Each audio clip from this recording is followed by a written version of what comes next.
하느냐? 우리 보통 어르신들이 걱정하는 게 내가 병원을 가긴 가야 되는 거 나도 알겠는데 이거 병원 가자면 이거 수술하자 겁나서 못 가는 경우가 있어요. 근데 제가 어머니한테 말씀드리고 싶은 게 칸입니다. 우리 관절염은 아까 내가 말씀드린 대로 초기, 중기, 말기로 나누는데 솔직히 중기부터는 수술적 치료가 조금 필요한 정도고 근데 10명을 치면 7, 8명이 초기 환자입니다. 우리 의사들이 분석을 했는데 관절염 환자 중에 아픈 환자 중에 10명 중에 7, 8명이 초기예요. 수술 안 해도 됩니다. 약 먹고 주사를 준다든지 물리치료, 재활치료 요새 많이 하시죠. 그것만 해도 충분히 하면 낫는데 이게 꼼짝도 못하고 아프면 사람들이 병원을 와요. 근데 어찌 하다 보면 좀 쓸만하거든요. 약 먹고 뭐 근처에서 침 맞고 집에서 또 마사지 하다 보면 참을만 하니까 이게 아이고 나이 들었는데 뭐 무리해서 그래 이래 지내시다 보면 제가 참 병원에 보면서 안타까운 경우가 우리 어머니 이거 약 먹고 나을 사람도 수술하는 경우도 있고 수술도 간단하게 그냥 내시경 하는 경우도 인공관절하고 하기 참 안타까운 경우가 많아요. 그러니까 조금 안 좋으신 경우 있으면 꼭 근처 병원 가서 진료를 받으시는 게 좋습니다. 초기 같은 경우에는 연골액 주사 많이 들어보셨죠? 뭐 뼈주사 그런 거 아닙니다. 요새는 뼈주사 그런 거 아니고 연골액 주사래가 우리 자동차로 치면 윤활유예요. 우리 원래 무릎 안에는 우리 기계도 무릎 안에 기름 친다 그러죠. 관절액이라는 게 있는데 이게 아무래도 나이가 들면 없어집니다. 그래서 보충해 주는 거예요. 그러니까 주사 치료라든지 약물 치료로서 초기에 충분히 치료할 수 있고 이제 중기 같은 경우는 연골이 어느 정도 이제 닳았기 때문에 관절 내시경 하는 거 들어보셨죠? 우리 위 내시경 같이 조그마한 카메라가 있는데 그거 무릎 안에 집어가 깨끗이 다듬어주는 시술 정도입니다. 그런 식으로 치료가 할 수 있고 이제 말기는 어쩔 수 없어요. 인공관절 수술하는 경우가 있습니다. 다음. 주사 치료는 뭔가 하면 이게 이제 엑스레이로 찍어보는 겁니다. 아까 보시다시피 이게 액인데요. 무릎 안에 미끈한 기름을 이어준다 생각합니다. 기름을 치줘가지고 무릎 안에 부드럽게 해주고 영양분도 주고 이런 주사 치료가 되겠고 다음. 그래서 이제 주사 치료만으로도 이게 이제 체열 검사랑 요새 병원 가면 이제 뭐 체열 검사 해봅시다 하는데 요는 발 같은 부분이 관절염이 있던 경우였어요. 근데 주사 치료만으로도 보시면 충분히 회복된 이런 사진을 객관적으로 보여주는 사진이 되겠습니다. 그래서 다시 제가 우리 어머니도 아버님한테 말씀드리는 게 10명 중에 7, 8명이면 상당한 거죠. 초기입니다. 수술 안 하고도 약만 해가 지속적으로 치료가 될 수 있는데 이거를 방치해둬가지고 병이 진행되면 수술해야 됩니다. 사진만으로도 충분히 주사, 약물 치료만으로도 충분하게 이렇게 회복된 사진을 보여주고 있습니다. 다음. 그러면 이제 연골, 반월살 연골, 우리 아까 말씀드린 대로 도가니가 주로 이제 문제를 일으키는 부분, 이게 뭔가? 이게 위에서 본 부분인데요. 아까 말씀드린 대로 뼈 사이에 충격 완화 역할을 하는 신발 역할을 하는 겁니다. 체중 뭐 전달하고 뭐 힘든 거 막아주는, 그 다음에 관절도 보호해주는 역할을 하는데요. 이런 것들이 찢어지거나 없어지면 이제 관절염이 진행됩니다. 왜 찢어지느냐? 아까 말했듯이 나이 드는 거. 나이 드니까 아무래도 탄력성이 떨어지고, 이런 와중에 무리하게 운동하면, 우리 제일 잘못된 상식 중에 하나가 아프면 운동해야 됩니다. 무리하게 운동하면 더 나빠져요. 그러니까 제가 예를 하나 드려볼게요. 운동 참 좋죠. 아침에 조깅하는 것도 좋고 밤에 이제 마실거리 하면서 막 돌아다니는 것도 좋은데 예를 들어가 내가 지금 감기 몸살이 걸리가 열이 40도 넘게 나고 있어요. 열 40도 넘게 날 때 밖에서 뛰는 거 좋다고 뛰다니면 더 괴로워집니다. 그러니까 감기가 걸렸을 때는 감기를 낫고 그 다음에 이제 돌아다니는 건데 무릎도 마찬가지예요. 무릎이 문제가 있는데 많이 쓰는 거는 오히려 내 빨리 수술합시다 소리밖에 안 돼요. 다음. 그래서 이제 만약에 그러면 우리 연골판 도가니가 찢어지면 어떤 증상이 나타나느냐? 아픕니다.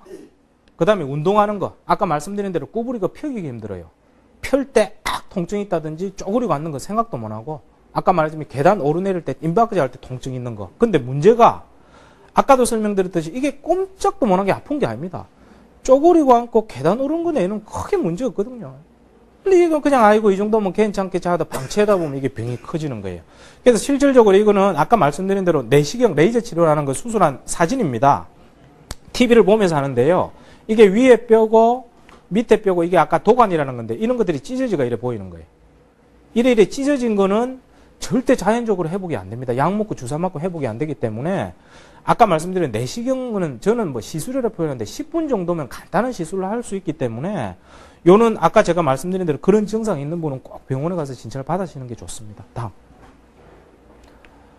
아까 내가 설명드린 거고요. 그러니까 뭐 연골판 수술을 하면 어떤 경우가 생기느냐?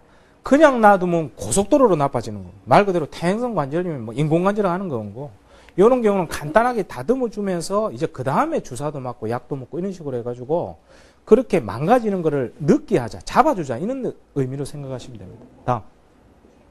요거는 이제 뭐 수술하는 장면이에요. 여기 조그마한 카메라가 있습니다. 이런 거를 이게 무릎 안에 조그마한 구멍 뚫어가지고 시천해 주는 거라 생각하시면 돼요. 우리 어머니들 위 내시경 혹시 받아본 적 있는가 모르겠는데 위는 이 위에 있으니까 입으로 집어넣는 거고 관절에는 구멍이 없기 때문에 조그맣게 살중에 이게 손이고 이게 조그맣게 담배값보다 더 작은 건데요. 요거 집어야 가지고 한 10분 정도만 이루어지는 간단한 시술이라고 생각하시면 됩니다. 다음. 요거는 이제 내시경하는 뭐 연골판 찢어진 거를 다듬어 주는 장면이 되겠고 이런 돌 같은 거 있는 거 얼마나 아프겠습니까? 이런 것들도 내시경으로 간단히 제거해 줄 수 있는 그런 특징이 있습니다. 다음. 뭐 이런 경우는 이제 젊은 사람들 같은 경우에 연골을 다시 뭐 재생시켜 주는 방법이 여러 가지 있다는 그런 사진입니다. 다음. 요 아까 보시면 연골이란 뼈가 우리 아까 설명드린 대로 닭다리 밑에 하얀 거 미끈한 부분을 연골이라는데 이게 얼마나 약하냐면 사람이 손만 대더라도 기스가 할 정도로 약해요. 이게 보시면 우리 아스팔트에 구멍 뚫리듯이 이렇게 확 파괴해 있습니다. 이런 거를 이제 치료하면 깨끗이 자기 연골로 이렇게 복원될 수가 있어요. 이런 경우면 특별히 인공관절 안 해도 되겠죠. 근데 이거를 아이고 뭐 쓸만한데 뭐 바빠 죽겠고 뭐 애 봐줘야 되고 이러다 보면 이게 전체적으로 다 달아버리면 이때는 늦습니다. 그때는 이제 어쩔 수 없이 인공관절 해야 돼요. 아무리 요새 기술이 발달돼가 인공관절이 좋아도 우리 하나님이 주신 무릎, 자기 무릎만큼 좋을 수 없습니다. 근데 왜 인공관절 하느냐? 망가졌으니 망가졌어요. 그러니까 자기 무릎, 자기가 보호해줘야 된다는 생각하셔야 됩니다. 다음. 뭐 여러 가지 또 연골을 살려주는 여러 가지 방법이 있습니다. 다음 계속 넘어가시고. 자, 그러면 이제 뭐 제일 이제 궁금하시는 인공관절에 대해서 좀 알아보겠습니다. 인공관절을 어떤 사람이 인공관절 해야 되느냐? 이것저것 다 했습니다. 다른 치료법에도 하나도 낫지도 않고 통증이 심해서 이제 걷지도 못하는 경우예요. 그다음에 육안으로 밖으로 누가 보더라도 다리가 활처럼 휘어서 통증이 많이 심한 경우입니다. 다음. 인공관절이 어떤 경우인가? 우리 인공관절이 제일 잘못된 생각이 다리를 드러내고 새로 엮는다 생각하는데 절대 그게 아닙니다. 요게 제가 무릎 모형을 잠시 가지고 왔는데요. 이게 정상 무릎이에요. 정상 무릎이 있으면 아까 말씀드린 대로 연골 부분이 다 다른 거를 사각 껍질을 자르듯이 잘라내요. 끝부분만. 그래서 이렇게 더 세워주는 겁니다. 우리 이빨에 뭐 충치났을 때 이래 위에 땜하고 이런 거 있죠. 아말감세 똑같은 원리라 생각하시면 됩니다. 손상됐던 부분만 조금 잘라내고 더 세워주는 거예요. 그게 말 그대로 인공적으로 만든다 해서 인공관절인데요. 여기 사진 보시면 이제 뭐 아시겠죠? 모르는 사람이 보더라도 보시면 엑스레이를 찍었는데 뼈가 닿다 못해서 갈고 있는 정도입니다. 이런 경우는 이게 인공관절한 사진이에요. 위에만 더 세워준 사진입니다. 그래서 자기 관절 간격도 유지되어 있고 다리들이 휘어 있던 것들로 일자로 다 펴지는 경우. 다음. 요거는 이제 전체적으로 본 거예요. 다리가 아까 보셨죠? 활처럼 이렇게 휘어 있던 경우가 인공관절 하니까 다리가 이렇게 O자형 다리가 이렇게 다. 그러니까 보통 뭐 옆에서 보신 분들 인공관절 하는 사람들 뭐 키 크다 하는데 키 큰 게 아니고 다리가 이래 돼 있다가 이게 펴지니까 키도 커지고 허리도 펴지고 걷는 것도 잘 좋아하면서. 근데 여기서 조금 부탁드릴 게 있는데요. 혹시 뭐 주위에서 인공관절 뭐 이야기 들으신 분이 있는데 저는 환자들한테 그런 말씀드립니다. 수술은 안 하면 제일 좋아요. 그거는 뭐 의사고 자식을 떠나가지고 나이 뭐 60, 70, 80 넘어가 수술하고 싶은 사람 아무도 없습니다. 근데 해야 될 수술 이런 경우 안 해가 되겠습니까? 해야 될 수술이면 하루라도 빨리 하는 게 원칙이에요. 왜 그런가?